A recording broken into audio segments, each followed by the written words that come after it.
Walang kasing saya ang graduation. Proud na proud ang buong pamilya.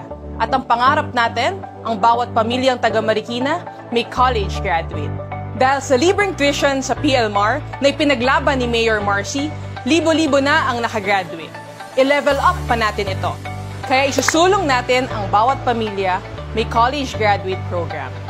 Hahanapin natin ang mga pamilyang wala pang nakapagtapos sa kolehiyo at tutulungan natin silang makamit ito. Makipag-partner tayo sa private schools sa Marikina para sa LGU-funded scholarships sa mga kursong in-demand tulad ng healthcare, IT, at education. Kasama rin dito ang job and internship opportunities para sigurado ang trabaho pagkatapos ng diploma. Hindi ito pangarap lang. Dahil sa Level Up Marikina, kayang-kaya ito. Ginny Bolok Pio Quinto po, ipaglalaban ko kayo. Para sa panahong darating, bawat pamilya sa Marikina may college graduate na.